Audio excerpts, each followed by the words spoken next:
Per Poulsen Humi. Ja, et spørgsmål, som jeg er blevet stillet en del gange, det er, hvordan det kan være, at jeg har lyst til at bruge så meget tid, som vi rent faktisk gør i Endomind, på at arbejde med metoder, som har med induktioner at gøre, som har med emotionel intelligens at gøre, som har med hele den måde at opfatte os selv som mennesker på, men netop at gøre det i induktive metoder, altså som ligger op af meditation og op af mindfulness. Hvad er det, der gør, at jeg synes, det er så spændende? Det er svært at svare enkelt på.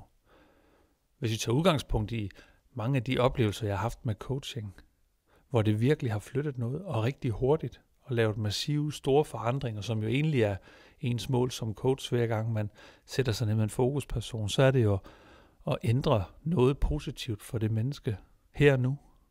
Så lysten til at skabe forandringen lige nu, så at vedkommende kan gå derfra og være forløst for den udfordring, vedkommende kom med.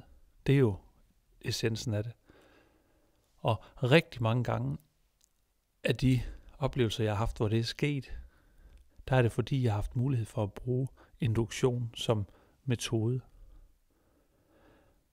Hvad er den her induktionsmetode så? Jamen, det er egentlig det, at man sidder over for et menneske. Det kunne være dig her, som giver mig lov til egentlig at tale direkte ind til din opfattelse igennem dine sanser. Det vil sige, at jeg kan få lov at påvirke dig både bevidst ud fra indholdet af det, jeg siger, altså ordene, men også ubevidst ud fra tonationen og den måde, jeg italesætter tingene på, de ord, jeg vælger, den hastighed eller rytme, hvormed jeg taler. Så den samlede påvirkning vil påvirke dig på en helt anden måde.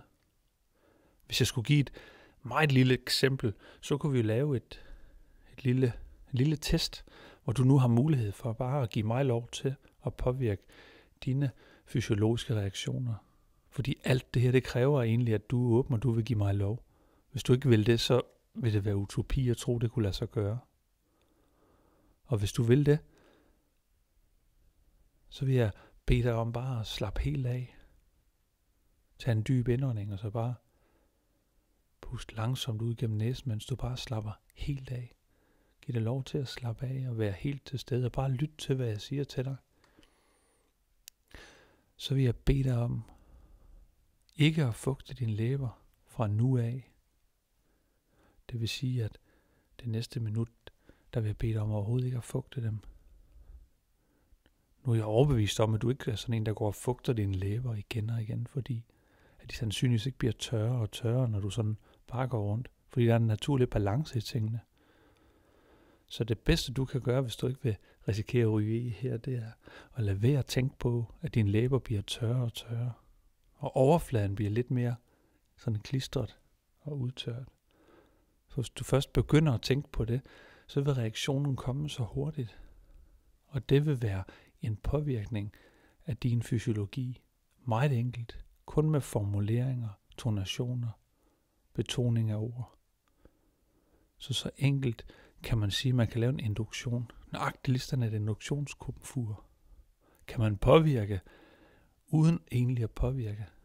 Så det foregår igennem en proces.